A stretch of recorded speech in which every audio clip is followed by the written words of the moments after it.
Hey, what's up YouTube? It's abluegolfball here today with another Pokemon TCG video, and today I have part 2 of my deck building tips series, and I'm actually going to split it up into 4 total videos. And so you can see right here, part 2 is going to be focused on Pokemon, and then we're going to split it up, and I'll discuss that in a little bit. So, you know, deck building tips, the first of the series was the 5 areas of focus, and you can tell the 5 areas of focus was educate, estimate, examine, experiment, and evaluate. Now these are kind of a high level overview, and you can see in the description below I have the first video for you. If you missed it, you can go ahead and watch it, or if you want to rewatch it, go ahead and take a look at that again. And so what we're going to be focusing on is the components of deck building, and we're going to be targeting Pokemon for today. The next 2 videos will come out soon, hopefully, and for now we'll discuss Pokemon and the main attackers, the backup attackers, and the supporting Pokemon. So let's take a look at those things. Now before we do that, let's keep a couple things in mind. I want to discuss a little bit about the typical deck ratios. Ratios that you'll see commonly for Pokemon is 10% to 30% of a deck would contain just Pokemon cards, basics, stage 1, stage 2s, primals, megas, Pokemon cards, right? And you'll usually see a minimum 6 and as many as 18 or more. On the 18 or more, they're usually like Night March decks or decks that need Pokemon in the discard pile. Usually you'll see things like that. Or you'll see like maybe like Mega Rayquaza decks that need to fill up the bench. So you see a lot more cards, a lot more Pokemon that way. The ones that only have 6, I mean, we've seen some recently in the 2015 Nationals with the Wailord EX deck. It only ran like 6 Pokemon. So very common to see right around 10% to 30%. As for trainers, you can see as many as 70% and as low as 20%. Now, typically, you can see right around 50%. I would say right around the 30, 34, 32 trainer cards, you know, because trainer cards encompass a lot of different things. Tool cards, supporters, item cards, and whatnot. And a lot of decks, sometimes, yeah, they just run a lot of trainers because trainers are very good way to search cards and get things you need, and very quick decks, speed decks you see with a lot of trainers as well. And then of course you have the energies. We have some decks that can use 0 energies, so you know the range ratio for this could be anywhere between 0% to 25%. You could see more than that, but again, yeah, you don't see as much as 20, which is the theme deck. So if you go to any store and you buy a theme deck, you're gonna get right around 20 energies. If you go to the Deck Wizard on Pokemon TCG Online, they give you 20 energies. That's nonsense. I think most Pokemon, competitive Pokemon, don't need that many energies, and you know, you see right around 10 to 15 energies in the deck, most competitive decks.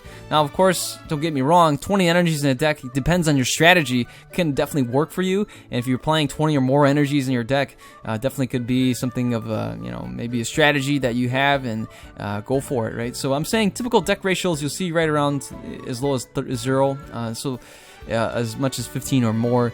The range is mostly around 25%, if not way less, maybe around 12% to maybe, you know, I don't know. So right around that number, maybe 15% of your deck is going to consist of energies. So common builds that I usually see, and also I usually build, is around 10 to 12 Pokemon. Could be right around 14 depending on the deck if you're building around stage 2 or stage 1 Pokemon.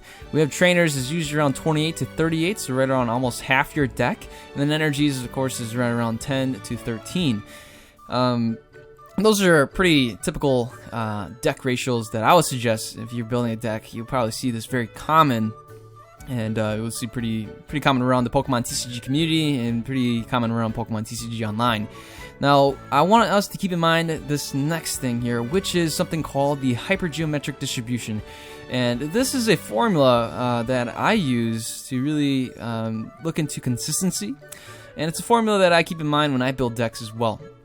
So let me explain it. You know, you guys can see right here the explanation. X is the number of a certain card in your deck. And so, for example, in Pokemon, outside of energies, you're limited to 4 copies of a card maximum. So that would be what X would be. Y is the total number of cards in your deck. So in Pokemon, there's 60 cards, no more, no less, got to be 60. Z is the number of cards that you draw. And so this formula works great for for your starting hand. So I use this a lot to calculate starting hand and a good, you know, how I want to really distribute, you know, my hand side, my hand draws, my card draws. And N is the card you're hoping to draw. All right, so pretty straightforward formula. Feel free to snag this. It's very popular, you know, for Excel. You can use this as an Excel formula. Very common. So let's take a look at some of these things that I have listed out for us. We have a starting hand probability. Now, if you're playing 4 copies of a particular card, the starting hand probability is 33.63%. What does that mean? That means out of 100 games, if you're playing 4 copies of a particular card, very likely out of at least, on average, probability, out of 100 games, you're going to at least have 33 of those games, you're going to start off with this card. Out of the 7 cards that you draw, you're going to start off with this card. For example, if you're playing a Pyroar deck and you have Lit Leo, you have 4 copies of Lit Leo, out of 100 games, 33 games, if not 34, maybe even 35, you know, probability could be a little more, give or take 5. Yeah, 33 games, you're going to start with a Lit Leo. Now, you might be thinking, yeah, that's probably pretty true, you know, but I think it depends on luck a little bit too. Sometimes in real life you do like draw your Lit Leo pretty commonly. Otherwise, unless you're really unlucky, you never draw your Lit Leo on your first hand. Now, if you're playing 3 copies, same deal, right around 28%. 2 copies, right around 21%. Now, if you're playing 1 copy, out of 100 matches, you're gonna get maybe 11 times, 11 games. Starting offhand, you're gonna start with this card, maybe. And with this, you know, the flip coin of this is the chances of your card being prized. You see here on the right side of the screen, if you're playing 4 copies, the probability, the chances of all 4 being prized is basically 0 to none, right? You gotta play like a couple thousand games, you know, you gotta play like 1,000 games. I don't know how many games you gotta play, but yeah, to get all 4 of 1 copy prize, that's like almost unheard of. Same thing goes for 3 copies, because I've played, you know, I played games where I have 3 copies of a particular card, and I think there was one time where 2 of them were it was probably more than once. Come on, all right. So I mean, but it's rare. It's rare when 2 of the 3 copies are prized, and you only got 1 to work with. I mean, maybe you're really unlucky, and you can testify to this in the comments below. But if you're playing 3 copies, having all 3 prized is I don't see that happening. So if you have 2 copies, yeah, you could get prized out of 100 games. You know, 1 game, both of them are prized. Maybe you've seen this more often than not. Maybe this calculation is wrong, but the thing is, you know, think about this, right? Very common. People play 2/2 line of Raichu as it's, you know, as kind of a backup attacker. Playing 2 copies of 2 Raichus, 2 Pikachus. Yeah, you typically get at least 1 set in a match. It's very common to get at least 1 Pikachu on your bench and then evolve at least 1 Raichu. Because, you know, you're playing 2 copies. You're very unlikely you're going to get both Pikachus prized. At least one of them is going to be in your deck. Now, if you're playing only 1 copy, very easily that 1 copy can be prized and you'll never see it in the game. And the thing is, you know, there's meaning behind this, right? So let's take a look at that. You see on the right here, I would say if you're playing 4 copies, the meaning is that, hey, it's the centerpiece of the deck. You want to play this card. You absolutely want to play this card in every single game you play. This card has to show up. For example, Professor Sycamore, you want 4 copies in there. It tells me that you want to play this card at the very least once, if not more than once. Of course, we have things like Via Seeker and for Sycamore, but in terms of Pokemon, you want to. This is the centerpiece of your deck, so you want to at least play 3 of these, you know, if not at least 2. You know, 3 copies would be a main piece of the deck, and then of course 2 copies would be a supporting role. So if you give me a deck list and, you know, I see a 2/2 line of Raichu, I would say, yeah, that's a supporting Pokemon. It's not a main attacker. You know, no way can that be a main attacker. Your main attacker should be at least 4 copies. Now, of course, if you're playing some kind of toolbox deck and you're playing like 1 copy of each and maybe 2 copies, something like that, yeah, that's a different reason. That's a different purpose. That's a different goal. But of course, that's going to be kind of fall into the tech card category. And the probability of drawing out of that is only 11%. And of course, the probability of having that tech card being prized is 11% as well. And that really means, that tells me, yeah, that tells me if you show me a deck list where there's only 1 copy of that card, I would say, you know, this card, if it never shows up in a game for 10 games in a row, and you can win that really means that, yeah, the card is probably, could be very crucial, but it says you can still win without it, right? And for example, Jirachi EX in the expanded format, especially during its days when Plasma Blast came out, a lot of people ran at least one Jirachi EX. And the thing is, sometimes if that Jirachi EX was prized, big whoop. You know, if your strategy, you can pull off your strategy, you can still win games without Jirachi EX and with Jirachi EX being prized the whole time. Now, the thing is, yes, is Jirachi EX a powerful card? Of course it is. And it's a game changer. It can definitely be a game changer. You can play Jirachi, get a Lysander, bring something out, knock it out, win the game. But can you win without Jirachi? Yes, you can. And that same goes for a lot of Pokemon where you're playing one off of, right? Not necessarily a main purpose, you know, a main piece of the deck. You can get away with that. So keep these things in mind. We'll touch back on these things, and so just keep them in mind. All right, so let's finally get started to the main focus here. Let's talk about Pokemon. All right, Pokemon cards. Here we go. Main attackers, supporting cast. So for choosing a main attacker, you have things like an EX. You know, Seismitoad EX is a very popular main attacker for a lot of Toad decks. You know, it's a EX. People love Seismitoad and they hate him as well. Alright, I would recommend, if you're choosing an EX as your main attacker, anywhere between 4 to 3 copies. If you're playing Seismitoad and Seismitoad is your main attacker and you got 3 copies, I'll be like, meh. 4 copies would be better. You can get away with 3. Now, sometimes you're playing like a Landorus EX deck. For expanded, yeah, you can probably get away with 3, but you know, usually with those kind of decks, they'll have good support Pokemon around them, like Hawlucha or you know, other things like that. So EXs, I would say 4 to 3. Now for primals and megas, I would say 3 to 4. But here you see on the screen, I have a Mega Rayquaza. Since this card has a particular trait, ancient trait here with the Delta Trait evolution, you can get away with 4 because it evolves so fast, and with Spirit Link, it gets the job done. Now, I do say 2, and because, as we spoke about earlier, if you're choosing 2, that's kind of like a backup attacker, support kind of attacker. The thing with primals and megas is that if you don't have a Spirit Link, so there are a lot of megas that don't have Spirit Link, especially the old ones, and also promos. For example, Mega Kangaskhan EX didn't have a Spirit Link. Mega Lucario, Mega Blastoise. These guys didn't have Spirit Links. They're just by nature slower to set up and slower to get going and power up. And so I would say just 2 of them is good.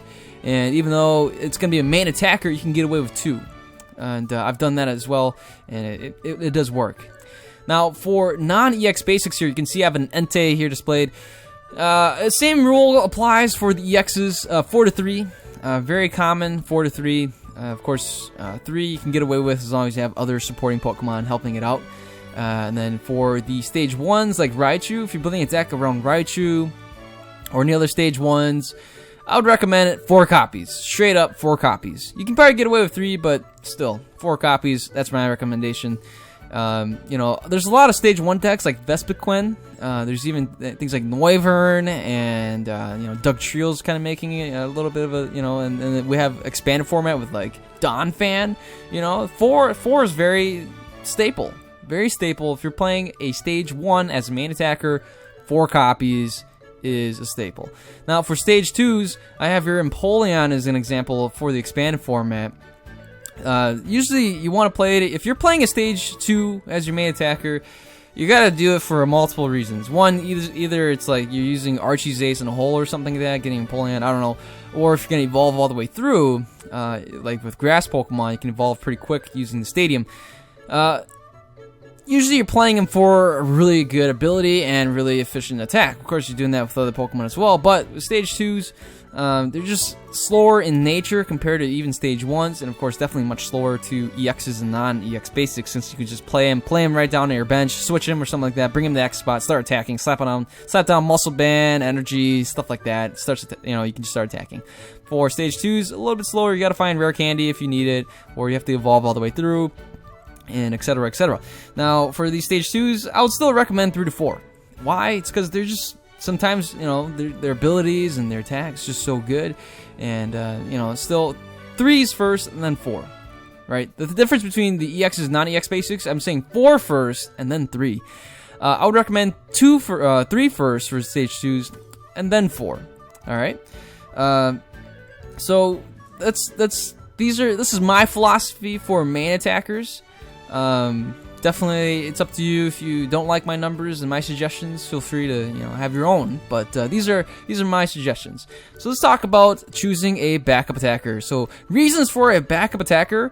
I mean, there's plenty of reasons for a backup attacker. It covers a different type weakness or resistance, so that's really good. Sometimes you're playing, you have. You're weak to a certain thing with your certain type with your main attacker. It's nice to have a backup attacker, perhaps with the same type, but a different weakness, and maybe even has a different resistance. That's a really good bonus, and it covers a different type of hurdle. All right, so different hurdles include, like in the expanded format, we have safeguard. For another example, intimidating main. You want to get a backup attacker that can kind of avoid these hurdles or be a counter to these hurdles that you can come across. Now, they have dual purpose, right? So, a lot of times you can choose a backup attacker, right? So, a good reason to have a backup attacker is because it's got dual purpose. It can be used for support and attack. Things like Xerneas and Yveltal and Landorus, right? So, let's talk a little bit more about these backup attackers in terms of ratio, all right? So, let's say you have an EX. You're playing EXs. I would recommend 2 to 1, right? So, maybe you're playing, I don't know, a Landorus EX deck in the expanded format, and you want to have an EX as a backup attacker, like Lucario EX. Sure, okay, yeah, 2 to 1. Primals and Megas. I've seen a lot of decks that run Turbo Bolt, Turbo Bolt Mega Manectric EX as a kind of a backup attacker. 2-2 line of that with the Spirit Link works pretty well. We have non-EX basics, 2 to 3. I would recommend 2 to 3. So, stage 1's 2 to 3 as well. Leaning more on the 2 side. Kind of stage 1 backup attackers like Raichu is really well known for being a backup attacker. Stage 1, 2 of those will work pretty well. Now stage 2's, I have an asterisk here because kind of risky. If you're using a stage 2 as a backup attacker, I'll kind of wonder, like, do you really need it?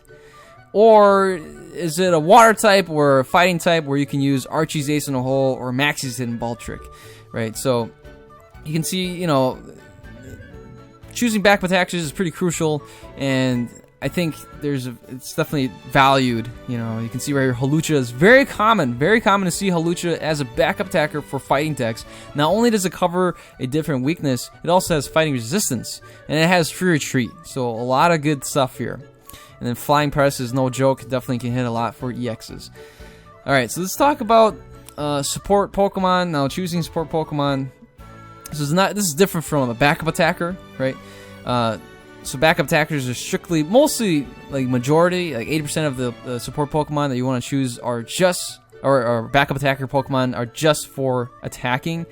And there's like that 20% where like Yveltal, Xerneas, and Landorus, where they're backup attackers, but they also are support. So this is just strictly support Pokemon, but we'll still talk about the 2 types of support Pokemon, which is combo, both support and attacker, and then of course just non-attacking support Pokemon. But let's touch on the combo Pokemon first. Since I've already talked about a lot of it, let's just talk about it really quick. They're typically the same energy type as the main attacker. Alright, so the primary usage is for support, right? But then they can be a 3rd string backup attacker. Support types, right, is usually energy accelerating. We see Xerneas right here. Very, very common Geomancy. And, of course, you can always use Rainbow Spear if you really need to. You can see examples is Xerneas, Yveltal, Landorus right here, Shadow Power. You can always hit for Sky Lariat if you need to. And then Deoxys and Thunderous EX for the expanded format. I recommend right around 3, potentially 4, but that's really rare. Mostly 3, and you can probably get away with 2. Alright, so let's talk about non-attacking support Pokemon. We see right here I have a Slurpuff and non-attacking support Pokemon. Why do you need these in your decks? Well, definitely for draw support, right? Maybe you're gonna play these non-attacking guys like Slurpuff here with tasting. You'll rarely ever see this tasting Slurpuff attack ever. It's mostly for draw support. Could be used for energy accelerating, right? Like electric, things like that. So we have stall support. We got increasing power. You can increase HP, increase attack, or they have other unique abilities. So non-attacking support Pokemon, you know, things like examples like Aromatisse, we have Bronzong, Shaman EX, Altaria, Victini, and Mr. Mime for expanded format, right? So like Aromatisse right here, Fairy Transfer. You never attack with Fairy Wind. I mean, you probably could, but you use it to manipulate energy around, right? You have Bronzong, who never really attacks. I mean, you probably could do a Hammer in, but you're using it for Metal Links to energize your Pokemon, get energy from the discard pile, and accelerate the energy. Things like Shaman EX, you can always do Sky Return if you really need to, but most people play Shaman EX for the draw support, set up, being able to draw until you have 6. We have Altaria, which boosts up the attack, and or in this example, Altaria here, it devoids you of weaknesses, right? The one here in Roaring Skies. We do have Victini here, which is just an ability with Victory Star for, in the expanded format, you can reflip, which comes in a new Trick Coin tool card anyways. And Mr. Mime here with Bench Barrier, of course, there's a stadium that replaced that as well. But the idea is that these non-attacking support Pokemon, they're usually used for their abilities, and they don't ever attack, if not really ever.